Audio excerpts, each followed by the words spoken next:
our weekly deep dive on the events of the week shaping Texas politics. This is In Progress from KPFT 90.1 FM, Houston. All right, everybody, welcome back to In Progress. This is our weekly roundtable discussion of the political stories and issues and ideas that are top of mind for progressive folks across the Lone Star State this week. My name is Chris Mosier. I'm the Communications Director here at Progress, Texas. Welcome if you're hearing us on the radio, KPFT FM 90.1 Houston. Progress Texas amplifies progressive values, leaders, and actions, and we operate a major digital network, including social media, podcasts, legacy media contributions, and more. We reach millions of people across Texas every month, and this week joined by Advocacy and Development Coordinator Tatum Owens. Hi, Tatum. Happy to be back and welcoming new guests as well. Yeah, we're very, very happy. And it's kind of starting to become a little bit of a trend. Last week, we had April Towery, who is our good friend from the Houston Press on, representing independent journalism at its finest. And we have yet another of our favorites from the independent journalism world, Michael Carlos, who is a staff writer at the San Antonio Current. Michael, it's so great to have you with us. I'm really excited to be here. Very, very cool. So give us real quick as we get started, a little on yourself and your career up to this point, and tell us about, the San Antonio Current as an institution. Right. So I am a reporter at the San Antonio Current, which, if you don't know, is the Alamo City's alt weekly. We are, alt weeklies are still around and a very important part of the news media landscape here in Texas. I mostly do local and state politics, but, in the alt weekly world, you kind of end up covering a little bit of everything. Sure. And then on top of my reporting, I'm also the editorial internship coordinator, and I also do or create social media content for the Current. So I'm a pretty busy guy. Very, very cool. I'm a huge fan of the Current and, of course, the Houston Press. We have these weekly papers in pretty much all the major cities, the Austin Chronicle, the Dallas Observer. There are even a few more, the Texas Observer, which is more kind of a statewide version of the same thing we're talking about. So something that we very much value, independent media and people who are getting to the facts and, covering things that the bigger players often tend to avoid or don't cover very well. And so once again, we are really proud to have you with us and super grateful for your work. Michael lately has been writing a lot about Governor Greg Abbott. We're in an election mode here. The governor is saying and doing a lot of, frankly, a little bit unusual things lately. So, Michael, let's start here. Three stories in particular that have had the governor at the center of them, and one in particular is of high interest to our friends in Houston, of course. Governor Abbott has broken his silence about the ICE killing of Lorenzo Salgado Araujo a little over a week ago now. Tuesday of last week in Houston is when that tragic shooting happened. And he actually used that word, which to us seems like a little bit of a departure from what we're typically hearing from the governor, which has been nothing over about the last week and a half or so. Yeah, well, I mean, it's about time that Abbott said something. I mean, it seems like every Democratic lawmaker in Texas, whether local, state, or whatever, has weighed in on this tragic shooting in Houston. But so yesterday, Governor Abbott did have a press conference in Houston in which he called for the Texas Rangers to conduct a independent investigation into the shooting of Lorenzo. So,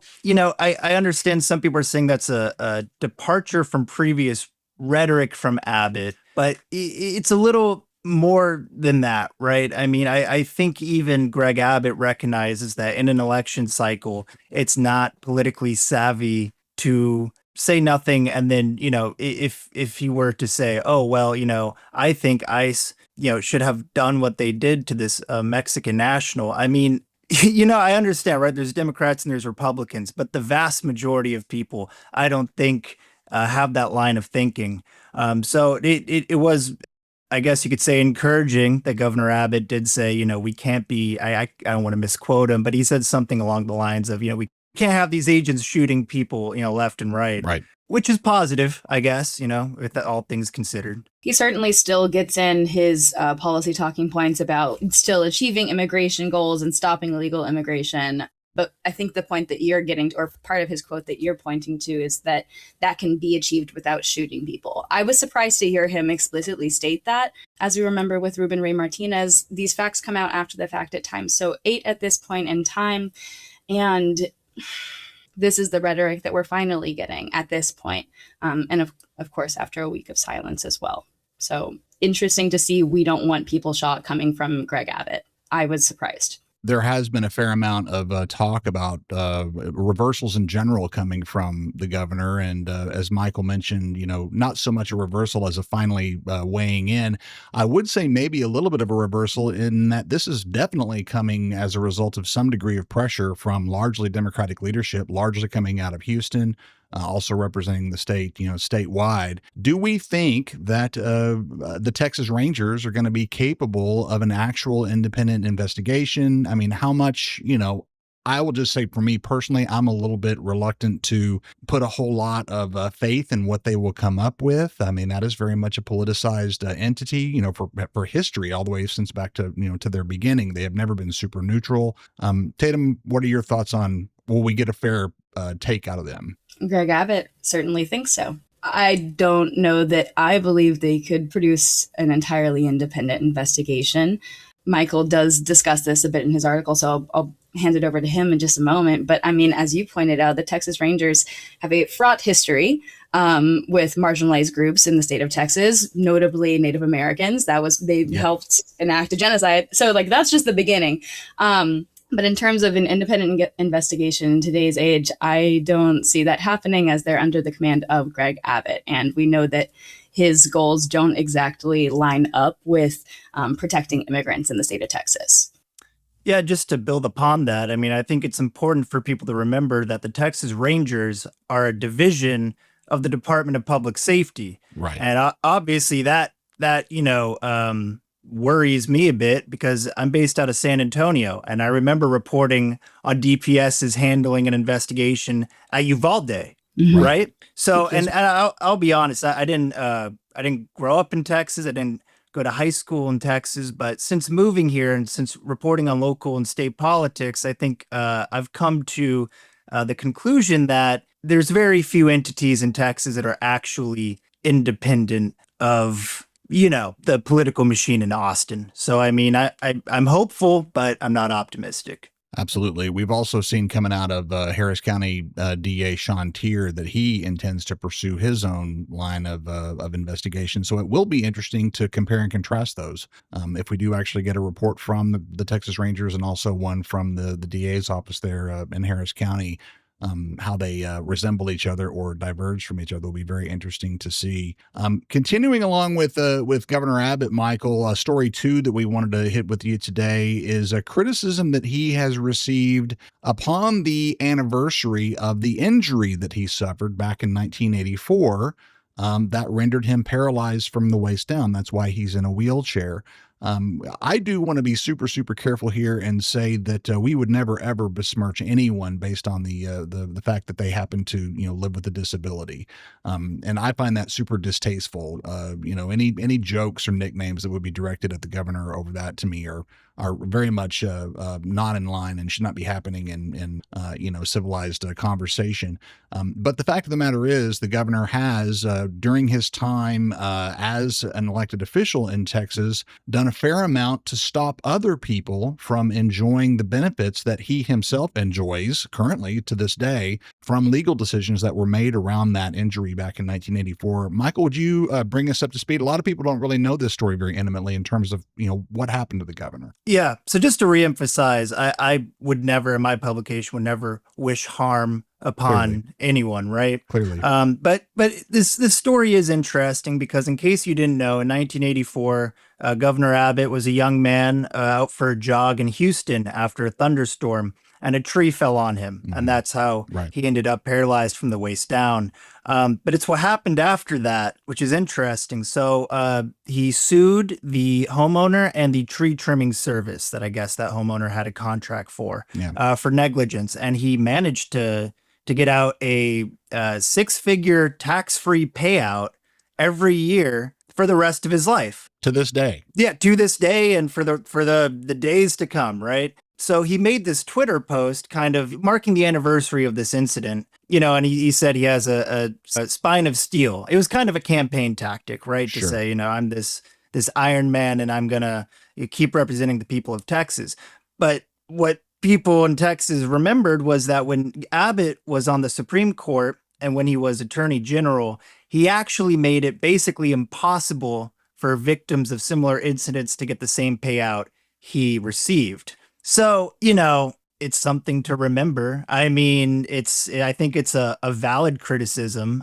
And I will say some of the comments on that Twitter thread were distasteful, but the fact remains that he made it harder for people in similar circumstances to collect that similar payout. And I think that's worth mentioning and worth reporting on. Absolutely. And I thought it was very interesting to see your review of his history as an elected official too. Like, I am 25 years old. I have had him as my governor for a majority of my lifetime. You know what I mean?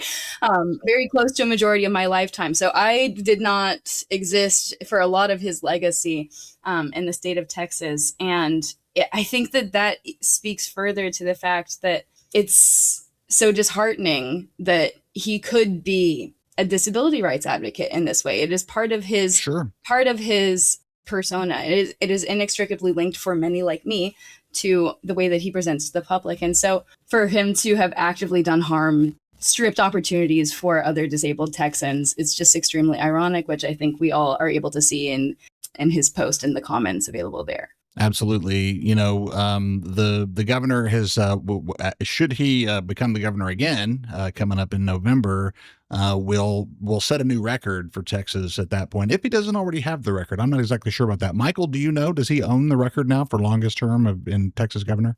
So if he's reelected and he serves that full 4-year term, he will be the longest serving governor in Texas history. Rick Perry also was elected to 4 terms. However, he left halfway through his 4th term to go serve in the Trump administration in Washington. So, right on. But he's very close to making history. I mean, my personal belief, I don't think anyone should serve more than 2 terms, Democrat, Republican, any position. But Texas is unique in that essentially you can be governor for life as long as you keep getting reelected. Yeah, and he certainly has. I will point out he is the longest sitting governor of any other governors at this point in time, if I remember correctly. Right. But yeah, to break a record would be outstanding in his part.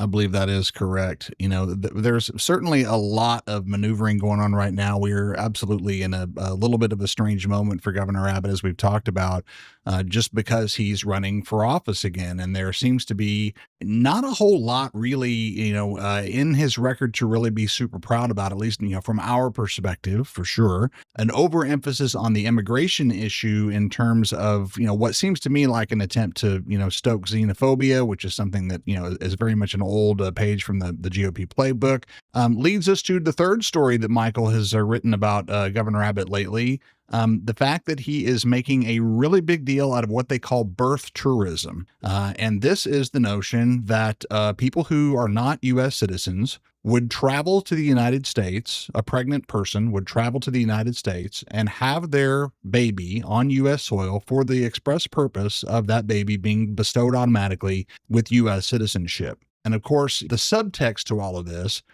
is a further notion that this would be done in order for this person to be able to take advantage of whatever welfare benefits there are here in the U.S., which, let me add, ours are not so great. And most likely the country that the folks came from have better care back at home. But I digress. Michael, tell us about your reporting on this, what the governor has said about it, and how do the facts play out in terms of how important or pervasive this issue really is? Right. So this is a real alt weekly independent media type story, but it begins with Tony Ortiz over at Current Revolt, which is, if you don't know, it's like a conservative news blog. It's pretty popular in Texas politics. Yeah. And so he managed to find this website that was reportedly advertising in Mexico, and it was called HaveMyBabyInTexas.com. And how this website reportedly operated is that, someone wanting to have a child in Texas would pay this website X amount of money, and they would arrange for this to happen at, allegedly 2 hospitals down in the Rio Grande Valley. So Tony wrote this up. The website was taken down, but Abbott has kind of made this, a little side quest of his to point and say, look, the Supreme Court may have upheld birthright citizenship, but look at what's happening over here at this alleged website that Tony, found out of nowhere. So he's really leaning into this. And so what's happened is it's been referred to now to Attorney General Ken Paxton's office for further investigation. Of course. But here's the reality, though. And once I looked at the data, it was really interesting. So the Migration Policy Institute, they actually ran the numbers on, okay, how many foreign nationals are having kids here? It's well below 1%. We're talking like 0.000 something percent. Itty bitty percentage. Yeah. It's not a problem. I mean, it's not. Or, you know, if you do think it's a problem, I would argue that there's a lot bigger problems that maybe we should be looking at, except this one thing, which is, enshrined in the U.S. Constitution.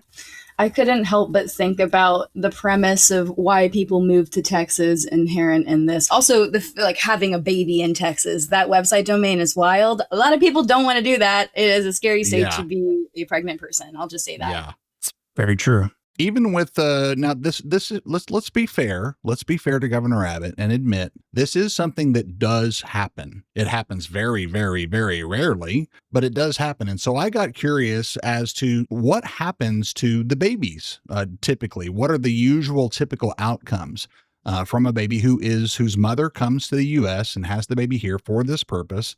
And I found a few interesting things. The vast majority of these kids don't actually, stay here. They return to their parents' home countries shortly after they're born to be raised within their family's cultural networks. They grow up attending local and in many cases elite international schools, preparing for global futures, which is the whole reason that the vast majority of these parents bother with all of this. They end up with multiple kind of more global passports with multiple citizenships. And the primary trigger for utilizing their second passport, their U.S. passport, tends to occur between the ages of 18 and 22. This is when many of them return to the U.S. to go to college, to go to university. They qualify for domestic tuition rates, and they tend to also have help in bypassing competitive international visa hurdles.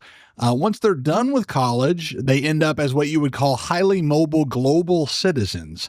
Many of them end up launching careers or starting businesses in the U.S., while many others return home with a massive competitive edge because they can hold their birthright passport as a political and economic insurance policy of sorts. However, U.S.-born adults also face a major financial hurdle because the U.S.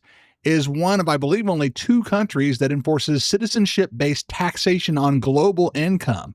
In other words, you get taxed as an American on your income no matter where you earned it in the world. And so these, what you could call accidental Americans, end up facing complex lifetime tax filing requirements, which prompts some of them to end up renouncing their U.S. citizenship, which itself is very expensive to do. It costs, somewhere between $2,000 and $3,000 just to do the paperwork on that. So largely, it seems to me what it comes out to really for the U.S. is, a heightened degree of diversity and competitiveness and innovation in our universities, resulting in very high quality graduates who can then contribute to the economy. And even if they don't end up staying here, additional tax money. This is not at all about someone coming here to give birth to a child to achieve citizenship to somehow end up on the take or a burden on society. The reality in almost every single instance is the exact opposite. But Governor Abbott, in talking about this, is doing all he can to spin this in such a way that will stoke up the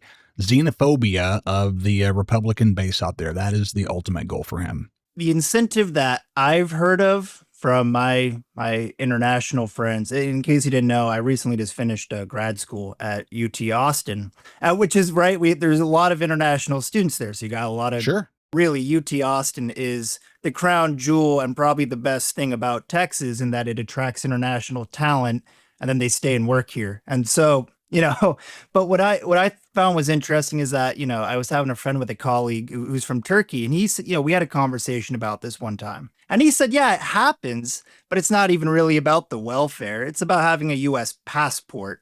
So if you're from a developing country, your passport's weaker, that would be the incentive. It's not, to live off the U.S. welfare system, because as you said, and as my buddy said, the welfare systems are a lot better even in developing countries than they are in the U.S. The connotation of this, again, that it's somehow parasitic or somehow, designed to take advantage of American charity in some way, again, just does not square at all with the reality of any of this. So great reporting, Michael, on all things Governor Abbott lately. Very much so. Things that we all need to know about, especially as we're rolling through the last, 100 days or so of this election year. I do want to pivot, though, and I know Tatum wants to talk about this too. The weather situation, you being in San Antonio, the closest major city to where a lot of the stuff is happening in the Texas Hill Country. You've been covering that pretty extensively.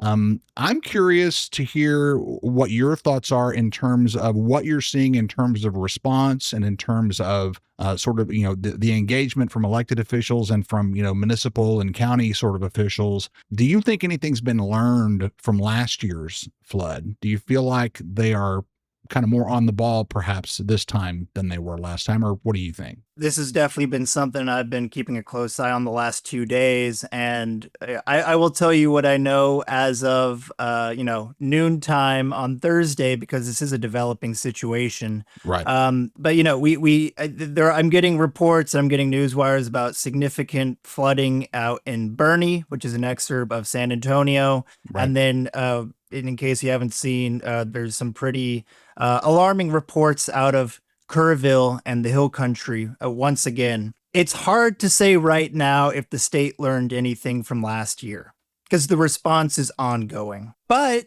once again, this was in the forecast. They were saying on Monday, hey, middle of the week, it's going to rain like 20 inches. They were saying, hey, if you're in Uvalde, and they were saying this on Monday and Tuesday, like if you're near a creek or a low-lying area, like you need to be prepared. So the alerts went out to the citizens. What did the state do to prepare? And I think this is a story that we're going to be, unfortunately, watching over the next couple weeks. What did the state do to prepare? What was the response? How many resources were available? If you knew this was going to happen and we all watched the tragedy that happened last year, was the state prepared? It's too early to say now.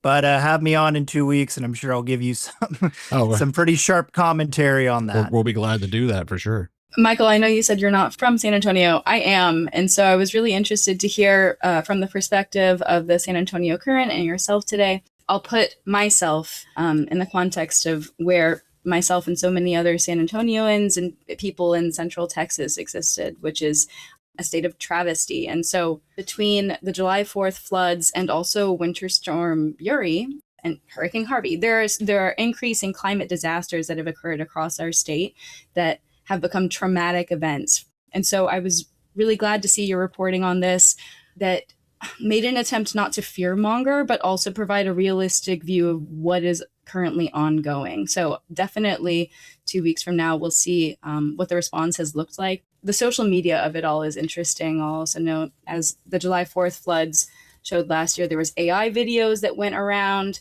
This time I saw someone rescuing just pets. I haven't seen really harrowing videos. I worry for my family and friends in Bernie, whose videos of their streets flooding have been scary to say the least, but at least we have this experience in our pockets. And for so many of Texans who have lived through these climate disasters, it's part of the experience in our belts to move forward and hopefully have a state that will protect us with regulations and put it at the forefront of the Texas legislative agenda next session. I don't know if that will happen, considering this last time, obviously, the special session addressed some of the flood concerns, but it did end up getting put on back burners at times for other political, more sensationalized agenda items as well. So that's yet to be seen. I think that's just the most frustrating thing about living in Texas is that the state has the money. Oh, yeah. The state has cash on hand. So when we're talking about, flood prevention warning sirens, what's the holdup? You have the money. If it gives someone 5 or 7 minutes more time, to get out and save themselves, why has this become a political issue? Absolutely. I mean, it is. It drives me mad. But just going to the social media thing, because I do want to share a quick story about this. Sure. That during the July 4th floods in the aftermath after last year, I had a colleague go out there and she came back and she was like, it's a mess because, there's reporters out there trying to document what happened. And then you have all these kind of social media, I want to call them I guess influencer types out there. They're influencers. That's a fair term to use. Trying to get likes and stuff off of a horrific tragedy. And what happens because of this is that it prevents rescue crews from doing their job. They block roads, right? So I guess just if anyone's listening to this and you want to go see the damage, like don't Right. let the rescue crews get in, do their thing. Let the journalists document what happened. It's not a tourist attraction. It's a tragedy. And I think some people, unfortunately, need to be reminded of that. The one little girl who was never found from last year's flood happens to have gone to school about half a mile from my house, and so our neighborhood is still in mourning for her, a year later, and will remain so. It's I think important for all of us to keep in mind that this is really, really rough on this community that has just 1 year ago gone through a horrific tragedy. To have it happen again, almost exactly 1 year later, is really insane. Michael, we do look forward to your future reporting on what the official response has been to this new round of flooding. But I would have to insist that the locals in Kerr County and all around the river basin probably heeded that wake up call from last year, and probably were watching the weather maybe a little bit more closely and taking it a little bit more seriously than they might have in years past. And so, Michael Carlos from the San Antonio Current, it's been terrific to have you. I do want to ask you, we tend to harp on and try to support the notion that in this day and age, independent media is super, super important to support. Given the direction that we've seen a lot of the bigger networks go, even some of the bigger newspapers have become consolidated and thus, more or less watered down. Talk about your view of how important it is for people to both patronize and support independent media these days. Well, I'm sure people know the media industry is tough now. I guess it's always been tough, but it's very tough now with the rise of kind of news influencers and just, the advertising market, the general economy. But independent media, it encapsulates your community in a way that nothing else does, right? We report stories. I'm sure the birtherism story, you didn't even know that was going on, to the listeners, but that's the type of reporting we do. We do things and we write things that make people uncomfortable, but they think and that they need to know.